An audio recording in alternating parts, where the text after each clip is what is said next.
Welcome again to the newsroom. These are the trending headlines at this time. President Muhammadu Buhari has launched the Nigeria Agenda 2050, aimed at increasing real gross domestic product growth by 7% and create 165 million new jobs across the country, reducing the number of Nigerians living in poverty to 2.4 million in 2050 from the 83 million estimated in 2020. The launch comes nearly 7 weeks after the Federal Executive Council (FEC) approved the policy document on March 15th, conducted by the President before the commencement of the weekly FEC meeting.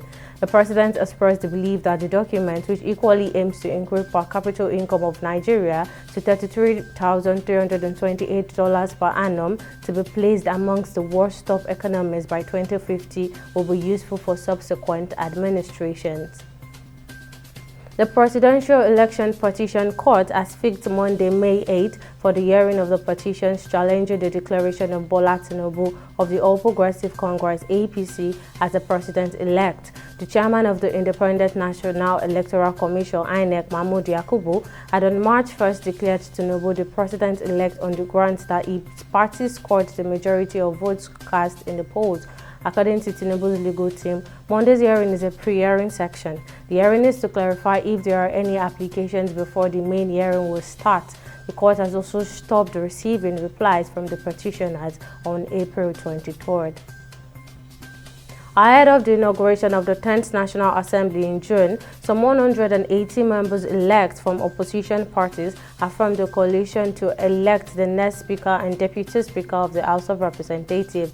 The parties included the People's Democratic Party (PDP), the All Progressives Grand Alliance (APGA), Social Democratic Party (SDP), amongst others. In a statement signed by the convener, the group convened to set up an 11-man committee to scout for credible and acceptable candidates that will vie for those offices, and then actively seeking the unification of Nigerians along ethno-religious lines. Amid the coalition, the APC has now made its decision on zoning for the leadership of the 10th National Assembly known.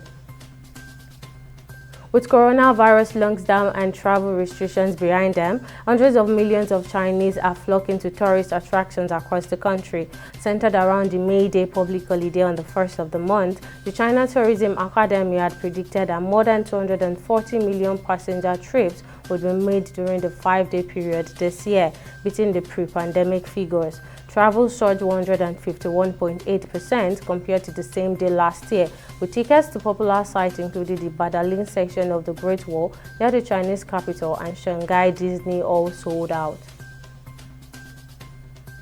In line with its mandate of deposit guarantee and reimbursement of depositors in the event of bank failure, the Nigeria Deposit Insurance Corporation (NDIC) has commenced verification of insured depositors of Peak Merchant Bank in liquidation towards payment of their insured sums.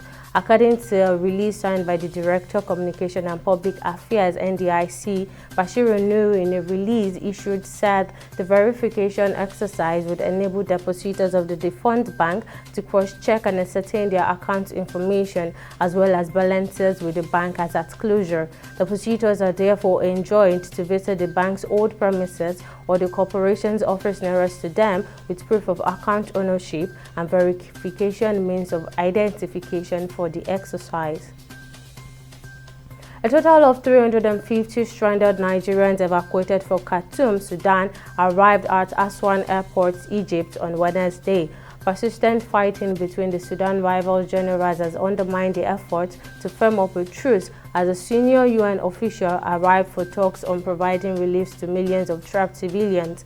According to the latest Earth Ministry figures, at least 528 people have been killed and nearly 4,600 wounded. The spokesperson for the Nigerians in Diaspora Commission, Abdurrahman Balogun, says 80 passengers will be airlifted by NAFC 130 and airports would airlift 274 passengers. And in sport, Leeds City has sacked manager Avi Garcia and appointed Sam Allardyce for the rest of the season as they scramble to avoid relegation from the Premier League. Having already removed Director of Football Victor Orta, the club announced the departure of Garcia on Wednesday along with his backroom staff.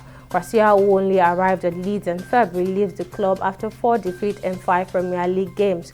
Allardyce is reported to have agreed a basic salary of €500,000 for his 4 games which is in charge, with a €2.5 million bonus if he can keep Leeds up.